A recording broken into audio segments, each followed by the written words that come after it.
எல்லாருக்கும் வணக்கம். Welcome to easy eats with டாய். இந்த வீடியோவில் டப்பியோக்கா ஸ்பெஷல். கேரளாவில் ரொம்ப ஃபேமஸான டிஷ். ஃபிஷ் கறியோடு சாப்பிட்றதுக்கு அவ்வளோ சுவையாக இருக்கும், ரொம்ப டெம்டிங்காகவும் இருக்கும். இந்த வீடியோ ஃபுல்லாக நீங்கள் பாருங்கள். ஃபிஷ் கறியோட ரெசிப்பியை ஏற்கனவே என்னோடய யூடியூப் சேனலில் அப்லோட் பண்ணியிருக்கேன். டிஸ்கிரிப்ஷனில் அதோட லிங்கை ஷேர் பண்ணுறேன், கண்டிப்பாக பாருங்கள். இனி இதை எப்படி செய்யலான்னு சொல்லிட்டு பார்க்கலாம். நாங்கள் இருக்கிற ஊரில் டப்பியோக்கா அவ்வளோ ஈஸியாக கிடைக்காதுங்க, எப்போதாக தான் ஷாப்பில் வரும். ஸோ மெயின்லி இது எங்களுக்கு ஃப்ரோசனாக தான் கிடைக்கும். இந்தியன் ஷாப்லேருந்து வாங்குவோம். ஸோ குக் பண்ணுறதுக்கு முன்னாடி தண்ணியில் கொஞ்சம் நேரம் போட்டு வச்சுருவோம். 500 கிராம்ஸ் டப்பியோக்கா எடுத்துருக்குறேங்க.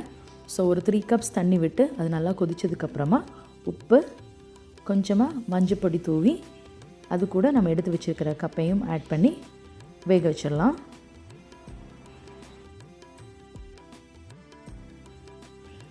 டப்பியோக்கா வேகிற நேரத்தில் அதற்கு தேவையான மசாலாவும் நம்ம ப்ரிப்பேர் பண்ணி எடுத்துக்கலாம். ஸோ ஒரு கல்லில் வச்சு தான் நான் இடித்து எடுக்க போகிறேன், ஏன்னா அதோடய டேஸ்ட்டே தனி. 1/2 கப் தேங்காய் துருவல், தேவையான அளவு சில்லி ஆட் பண்ணிக்கோங்க. ரெட் சில்லியோ க்ரீன் சில்லியோ எதுவாக இருந்தாலும் ஓகே. கருவேப்பிலை, கொஞ்சமாக மஞ்சள் தூள், தேவையான அளவு உப்பு சேர்த்து அந்த கல்லில் வச்சு நல்லா தட்டி எடுத்துக்கோங்க. தேங்காயில் உப்பு மஞ்சள் தூள் படுற மாதிரி ஸ்லைட்டாக இடித்து எடுத்தாலே போதும். இனி டப்பியோக்கா வெந்திருக்கான்னு செக் பண்ணி பார்த்துக்கோங்க. இது சீக்கிரமாகவே வெந்துட்டு, ஏன்னா ஃப்ரோசன்னால். இனி தண்ணி ஃபுல்லாக ட்ரைன் பண்ணி நம்ம டப்பியோக்காவை செப்பரேட் பண்ணி எடுத்துக்கலாம். வேக வச்சு எடுத்த டப்பியோக்காவை லைட்டாக ஸ்மாஷ் பண்ணி எடுத்துக்கோங்க.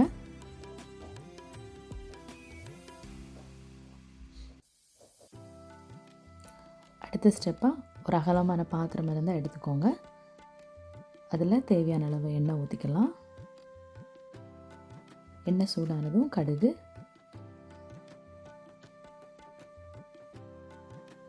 கடுகு நல்லா பொரிஞ்சதும் நான் இங்கே சின்ன வெங்காயம் ஒரு 3 சின்ன வெங்காயம் கட் பண்ணி எடுத்துருக்கிறேங்க. 2 வத்தல் மிளகு கிள்ளி போட்டிருக்கேன். அப்புறம் கொஞ்சமாக கருவேப்பிலை. இதை நமக்கு இனி எண்ணெயில் ஆட் பண்ணலாம். லைட்டாக இதையும் ஃப்ரை பண்ணி எடுத்துக்கோங்க. இது கூட வேக வச்ச டப்பியோக்காவையும் ஆட் பண்ணி நல்லா மிக்ஸ் பண்ணிக்கோங்க.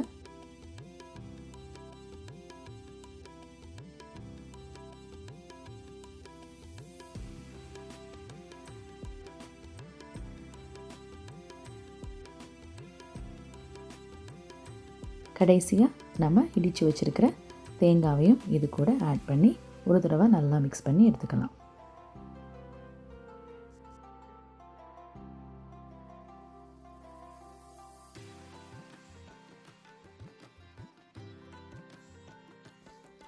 நல்ல சுவையான மணமான டப்பியோக்கா இங்கே ரெடி. கண்டிப்பாக நீங்களும் இந்த மாதிரி மெத்தடில் ட்ரை பண்ணி பாருங்கள். டப்பியோக்காவை நல்லா சுவையான முறையில் குக் பண்ணி எடுத்துக்கிட்டோம்.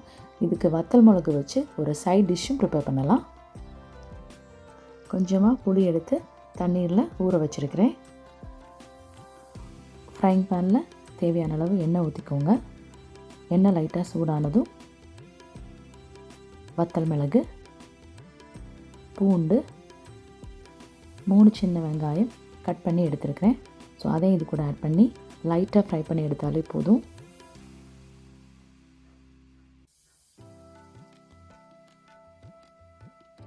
இது ஃப்ரை ஆனதுக்கப்புறமா ஸ்டவ் ஆஃப் பண்ணி நம்ம ஆற வச்சுக்கலாம். ஏன்னா நம்ம இதை இனி மிக்ஸி ஜாரில் போட்டு அரைச்சி எடுக்கணும்.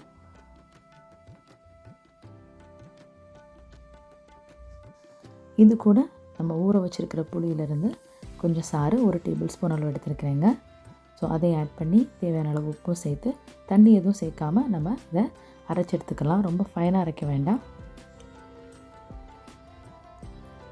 இன்னும் நம்ம செஞ்சு வச்சுருக்கிற இந்த சுவையான டிஷ்ஷெல்லாம் ஒரு வாழை இலை போட்டு சர்வ் பண்ணோம்னா இன்னும் கொஞ்சம் சுவை தூக்கலாகவே இருக்கும். கண்டிப்பாக இந்த மாதிரி நெக்ஸ்ட் டைம் நீங்கள் ட்ரை பண்ணி பாருங்கள். இந்த வீடியோ பார்த்துட்ருக்க எல்லாருக்கும் மிகப்பெரிய நன்றி. இந்த வீடியோ உங்களுக்கு பிடிச்சிருந்தா உங்கள் ஃபேமிலி அண்ட் ஃப்ரெண்ட்ஸ் எல்லாருக்கும் ஷேர் பண்ணுங்கள். நீங்களும் மறக்காமல் சப்ஸ்கிரைப் பண்ணி என்னோடய சேனலை தொடர்ந்து சப்போர்ட் பண்ணுங்கள். தேங்க்யூ ஃபார் வாட்சிங் and God bless you all.